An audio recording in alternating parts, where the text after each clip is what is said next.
Hello, we are here today with another wonderful interview with Women in Wine. And today, Beth Moreno from Venetian Hills. She's the owner and vitifictrice. And she's going to tell us about her little part of the world in Asolo Prosecco DOCG. And welcome. Thank you so much for being here. Thank you so much for sending some wines for us to try together today. And we've all been cooped up, haven't been able to go anywhere. So I think it would be great if you could do a little armchair travel with us and take us to your wonderful part of the world and your vineyard and tell us all about what you're doing. Oh, grazie mille, Anna. Thank you so much for inviting me here with all your audience. And hello, everyone. Okay, for the next 20 or so minutes, I'd love to take you to Oslo and to Italy. It will be my pleasure. So in a couple of minutes, we will be right there as soon as I open it. So, Asolo is near Venice, Italy. It's probably a place that many of you may not know in depth, but one that I'm delighted to tell you about. Our wines reflect the history, food, and culture and community, which makes us unique and enchanting. Our small vineyard is located in the northeast corner of Italy, near Venice, overlooking the Adriatic Sea. We are in the region of Veneto, or in the province of Treviso, on the first hills overlooking the Venetian plain, which is right there, the first hills. We are about 50 kilometers from Venice, a bit about northwest of Venice. As you can see, our vineyard is on the back. There are the Dolomites and Monte Grappa, which gives us nice cooling breezes at night, while south of us is the Venetian plain. So we get a lot of sunshine from the south because we're facing south. And this really gives our grapes a very nice character. So let me tell you a little bit about Prosecco and the land of Prosecco. Prosecco is only made in the northeast of Italy. It can only be made in the region of Veneto and Friuli. And this is Prosecco DOC. There's two types of Prosecco. There is Prosecco DOC, which means Denominazione Origine Controllata, which there are several rules that have to be adhered to, but it is mostly on the areas that are in the flat. Meanwhile, the DOCG, which are on the hillsides, have more stricter rules and can only be in a certain small denominated area. And in this map, you could see it in the very dark yellow and the red are the DOC areas. We are located in the red area, which is the DOC Asolo Prosecco Superiore. Why Oslo? Because Oslo is the main city that is in this territory. So if you think about it, there's a lot of Prosecco DOC because the area is very extensive. The DOC Prosecco has a different taste from the other DOCGs. So there's a lot of Prosecco DOC, and probably your audience sees a lot of it in that's available in the US. And then after that, there's a Treviso DOC. And in the highest area is the DOCG, which has very strict rules and are only located on hillsides, the vineyards. So imagine this, here you are in Venice on a lovely gondola, And you are watching from Venice, at this time, when there's snow on the mountains, you could actually see the Dolomites all the way to from Venice. And you could see the mountains that actually protect part of Venice and all our area. Um, and this is a beautiful sunset That view. is gorgeous. So I'll bring it back. Yes, we had such beautiful sunsets. Now winter is it's really an amazing time here. Um, so the hills are here. We're located at about 700 feet. We have a specific microclimate because the fog line even is at about 150 meters. So usually we don't get any fog because there's a delimitation. So it's very strange now in the winter when there's fog in on the Venetian plain, and then you go all the way up to the hills. It's a sunny day. It's a So do you very finding a difference in the temperature between the plains and where you are based on that? Yes, because there's a thermal inversion, because there are different currents, because of the sun and everything. There's usually at least a 3 or 4 degree temperature Wow. difference. So if which was very important during the spring and because when there are frosts on the plains, sometimes we are saved because we don't, for that little short temperature difference, we are escaping the frost, which is really, really dangerous, as you know, all over the Absolutely. world. We've had such problems. So from the vineyard south, it's all a plain, it's very flat. And you could, on a very good day, you could actually see the bell tower of San Marco, the Campanile of Oh, San Marco. wow. I know who they sell. So here, Romans have been growing grapes since for 2,000 years. After that, the Venetians, which had the Venetian Republic, which was very famous for about 5 centuries, also had their summer homes here because it was very warm in Venice. So they escaped to the hills and to the mountains because it was better during the summer. And of course, there was never air conditioning. Mm. And this was a place where they came for have fun, to enjoy life, to Drink go some to the wine. country, right? Wine, food, relaxing. It was a happy time. So our area really has been, and our wine reflects the happiness that the Venetians have, because Venetians are actually a very happy people. So this is the town of Oslo, which is also a medieval town who is one of the most beautiful towns of Italy, voted one of the most beautiful towns of Italy. And this gives the name to the whole area, to Oslo Montello. Something that everybody should visit, actually. Sign me up. Yeah, definitely. We can't wait till you come. So our vineyard and the area around here have soft undulating hills that are really wonderful for the grapes, and also we have a biodiversity. We also have olive trees, cherry trees, cashew trees, and other flowering plants. So on our vineyard, we have olive trees that surround all of the Oh, beautiful. the grapes. So what are you Um, growing in your vineyards? I know you're growing Glera because that's the primary white grape Right. for Prosecco, but I Mhm. know you have other grapes growing there too. Yes, there are native grapes. Well, Glera is a native grape to our area.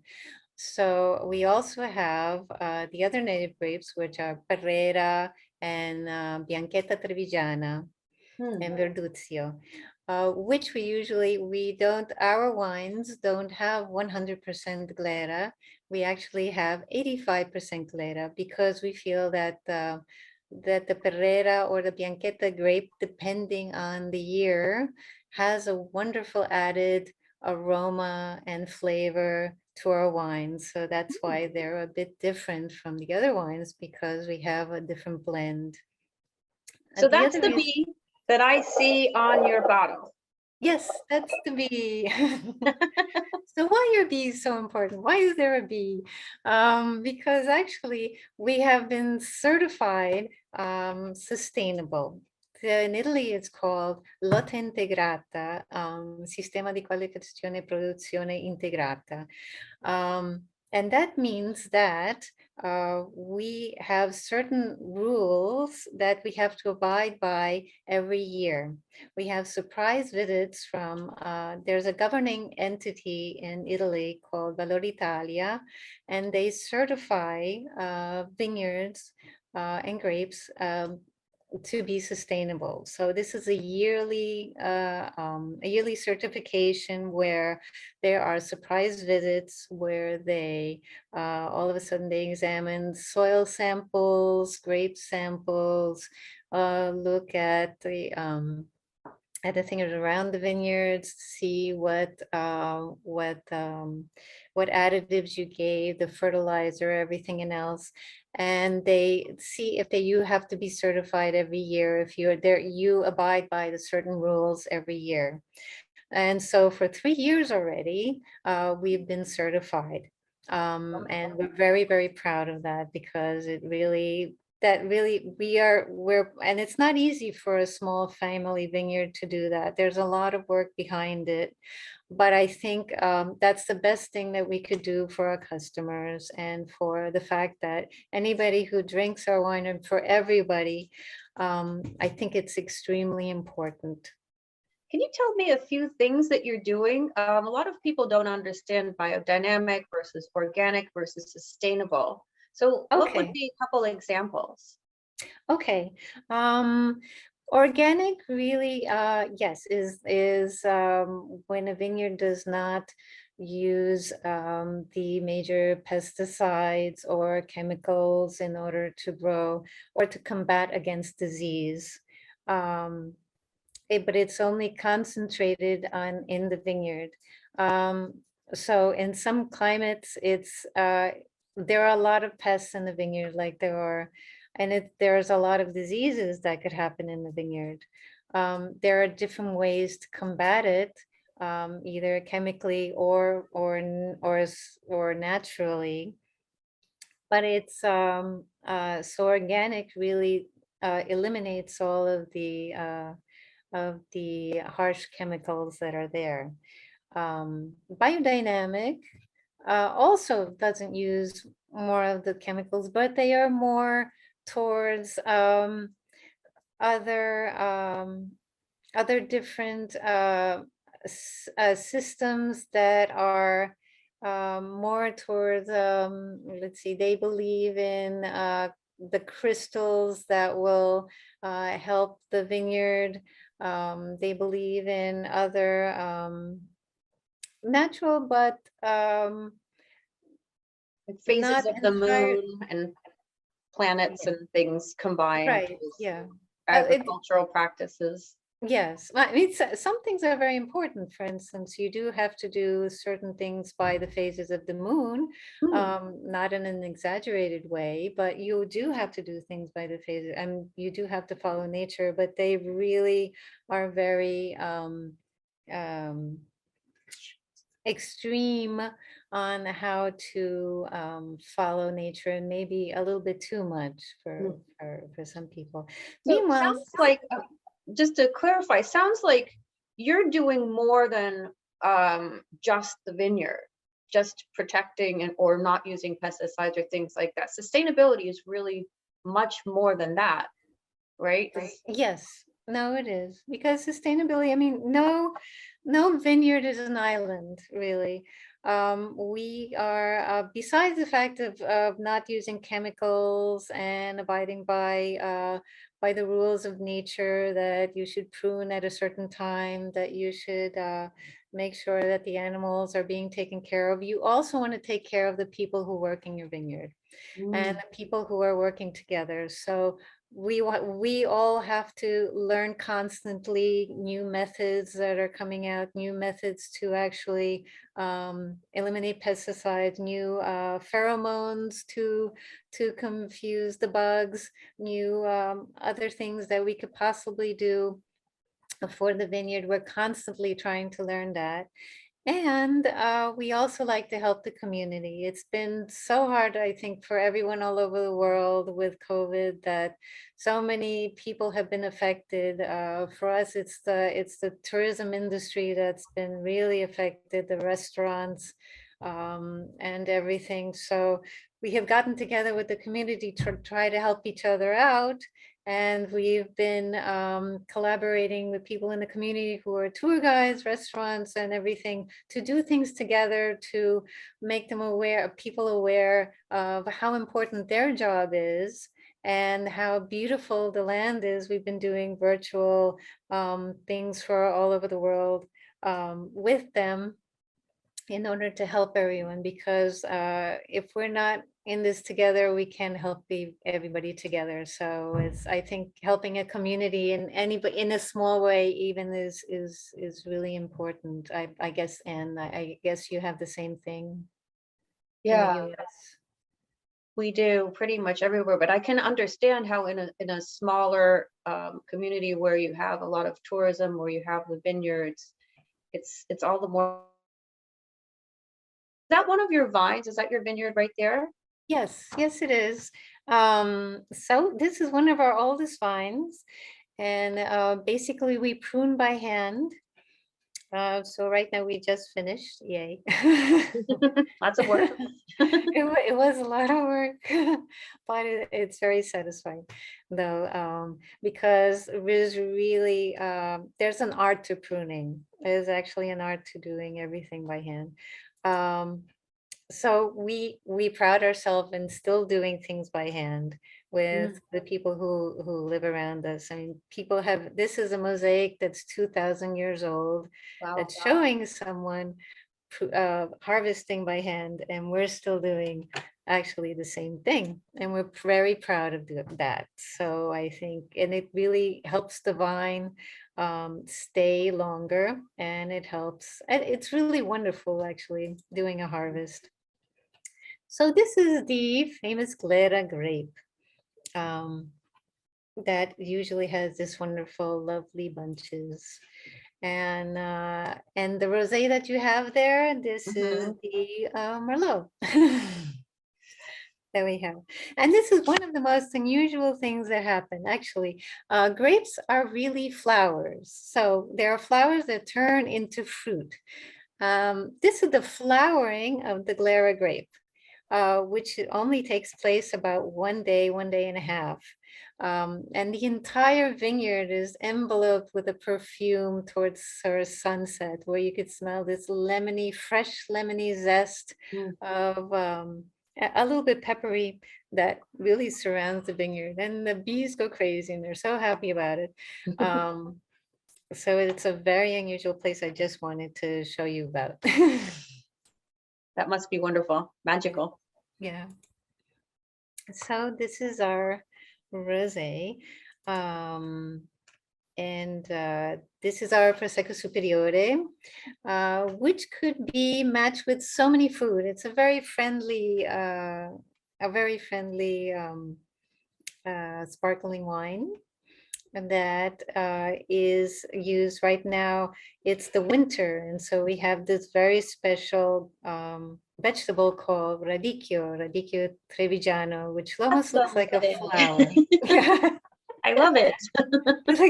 Which looks like a flower. You make a wonderful risotto out of radicchio trevigiano. It also goes well with salmon, which is Mm. wonderful. What's your And favorite food pairing with my your favorite preparing prosecco? this, actually, it's very simple. It's very, very simple with our rosé. Actually, a piece of prosciutto on fresh bread is spectacular with a rosé. Mm. It's simple but really wonderful. Or but basically, yeah.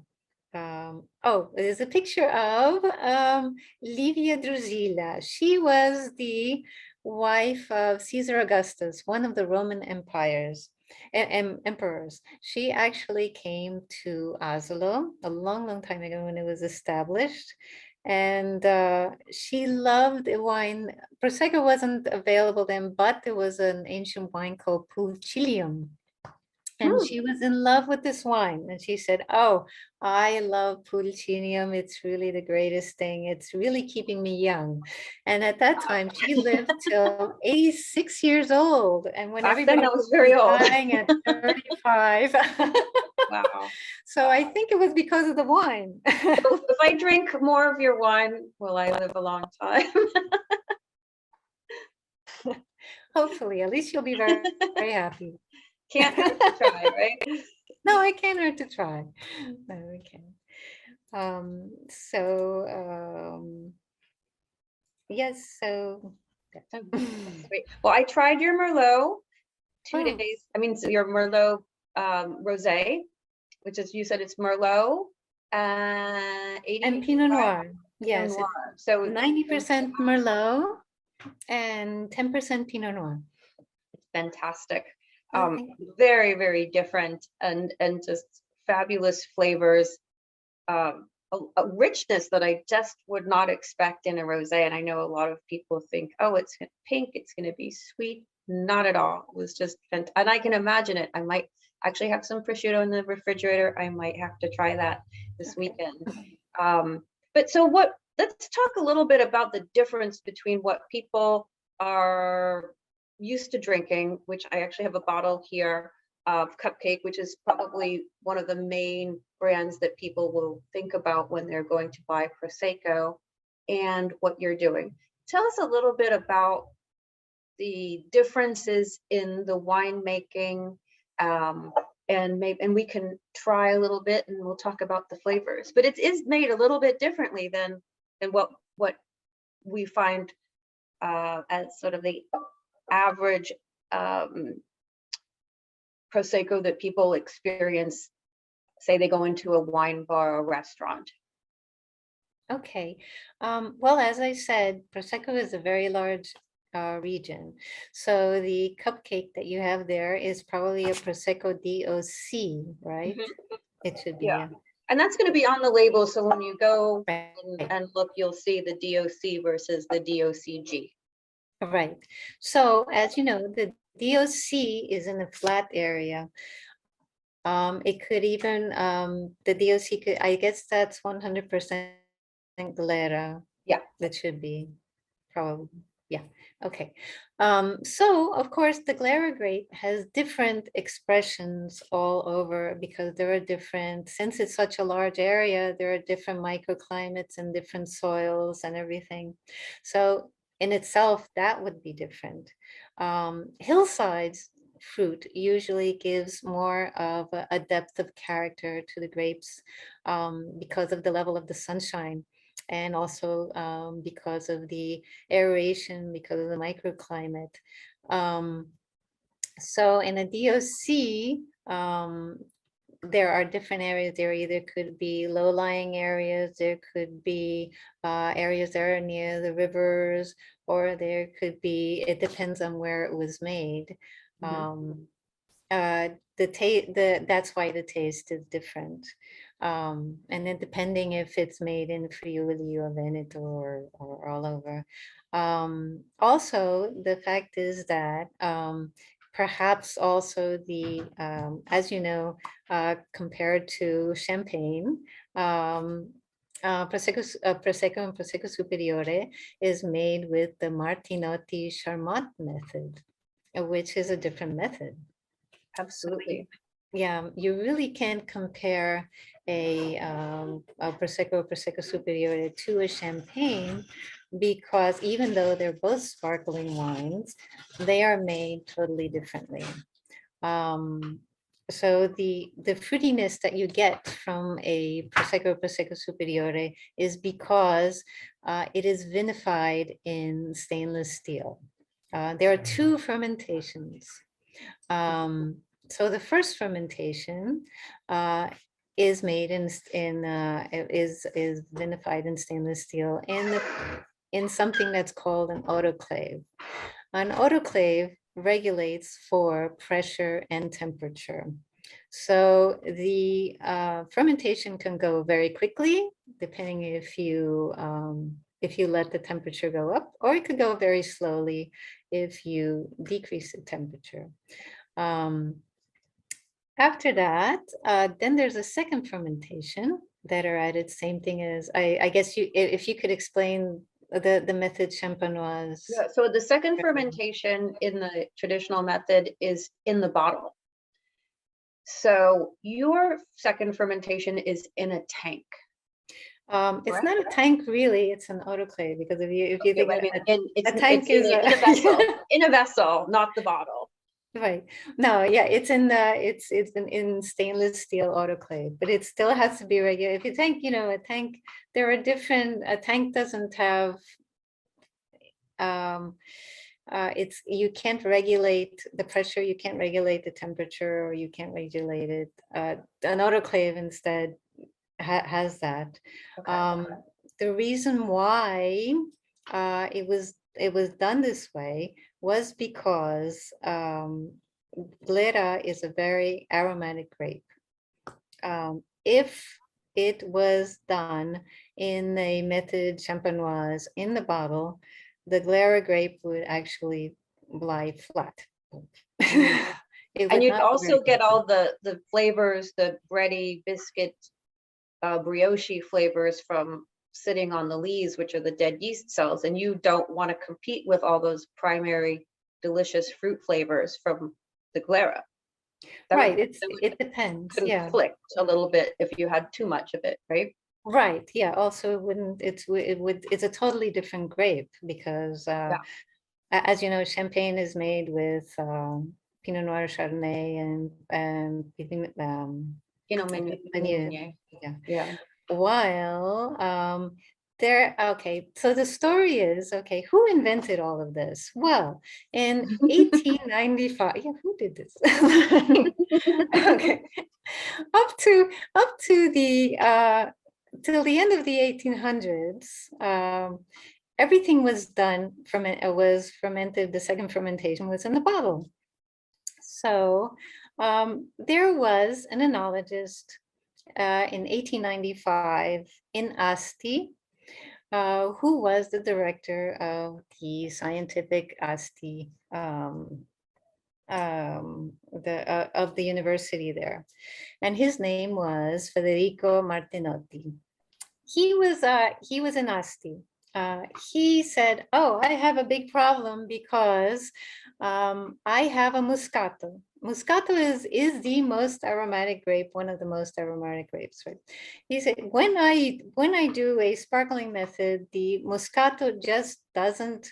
You can't really get all the aromas of a Moscato with the second fermentation in the bottle. So he couldn't get the flavors and the aromas. It was just. It just didn't. It couldn't do it. No. So he said, well, it needs a neutral vessel. It needs stainless steel. And at that time, stainless steel was a new material. So he said, oh, this would be perfect because it will really have the expression of the grape. So he said, well, okay, I'm ready to make this. He goes, this is the idea. And he patented what his idea was. The only thing is he had to make the entire thing, and he couldn't find anyone except for a French engineer called Eugene Charmant. Eugene Charmant went to Asti, and he made the first autoclave. But he modified the patent a bit in 1905, and so that's why the method. That's the way the method got its name. Right, because he had the last patent, not the first patent. And so that's tough. Yeah. Patents. Yeah. So we call it a fantastic wine, and it worked. Yeah, it works. So it works because the aromas really express themselves. Now, otherwise, if we did a method champenoise, it wouldn't be the same because the grape is different. Just Yeah. because the grape is different. So all sparkling wines really should be considered with the grape that they are being worked with, and that means you have to try different sparkling wines. Isn't that terrible? Yeah, it's just awful. I hate it. Right. But I think that that you make a point that some people might think that if it's not done in the traditional method in a second fermentation in the bottle, that it does not translate to quality. And really, it is a matter of the winemaker choosing the right method for their grapes. Yes. Because we would not enjoy glera if it were the other way. I mean, it would be not, then it, yeah, the quality would diminish, the flavors would diminish, it wouldn't show the expression of that varietal. So it's really a matter of what gives the best final result. And that's the measure of quality. Right. Right. The same thing with other varieties like Ribolla Gialla, which happens the same way. There are other different, like the Merlot is amazing. We do what we do. There are short and long Charmats. You could either leave it there for 90 days, or you could leave it longer. We leave it for about 5 months. Oh wow! For both the rosé. Yes. Oh, okay. Wow. So that's why quite the big difference between what your typical DOC Prosecco is. That's going to be a much faster process. Yes. Correct? Right. Yeah. So we do a long Charmat because we think that that really will express everything that the hillside fruits could go on. As you know, it seems like a cliche, but all the work is done in the vineyard. So the grapes, when they come out, when we harvest the grapes, that's the expression of the grape. We do minimally in the cellar or the cantina because basically it's just really waiting. And it's waiting to see what the grape can do. So there's no malolactic conversion. There's no significant time on the lees. All different things that one might find in a traditional method, where it's really more what's happening during the process and the maturation. Right. Well, I want to try some of this. Good. I'll join you too. Let's talk about the difference when we. I have yours and I have the cupcake, and let's talk a little bit about the difference. Okay. So we know. So it's the time is 5 months. You said. Yes. Also, and you said you add a couple extra indigenous grapes to your assemblage. Yes, yes. So this is 85% glera and 15% Perrera or Bianchetta Trevigiana, depending on the year, because it depends on which one would be better as a blend. We have taste tests to see. This year, which is 2020, is Perrera, 15% Perrera. How to know if it's a DOCG or DO? It has a specific certification. It has to have the certification on the bottle. So yes, it has a specific. We have to be certified as DOCG. You should look on the bottle that it should have the official certification. And that's very important. Also, any Prosecco cannot be on tap. It has to be served from a bottle. Otherwise, it's not Prosecco. I'm looking at your bubbles, and they're quite different even. Yeah. I don't know if you can see that. Yeah, one is larger and the other one is smaller, right? Yeah, absolutely. the more time that they stay in the long Charmant, the finer and smaller are the bubble or the perlage. Is a perlage. So I'm going to take a sip. Okay.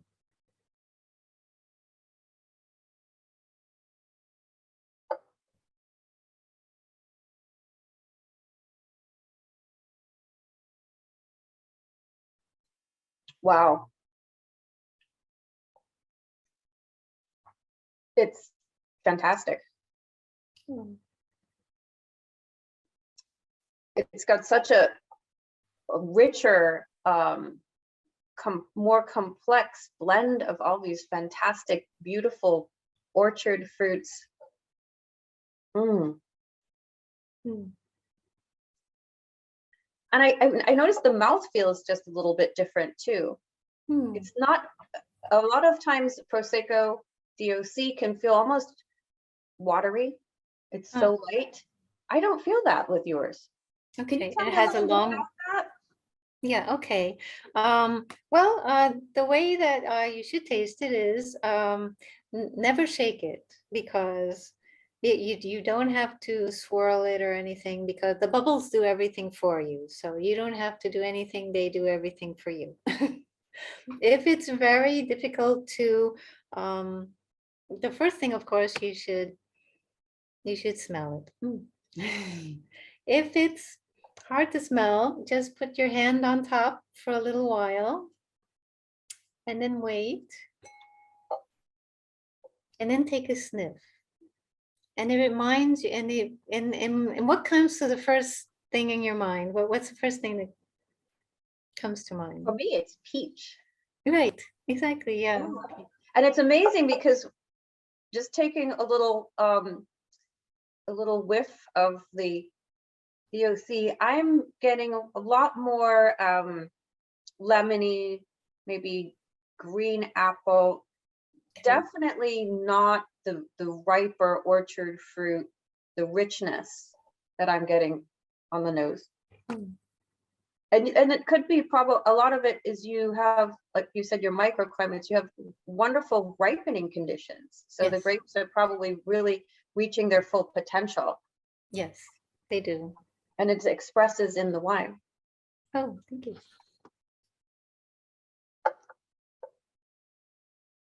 A much longer finish also. Yes.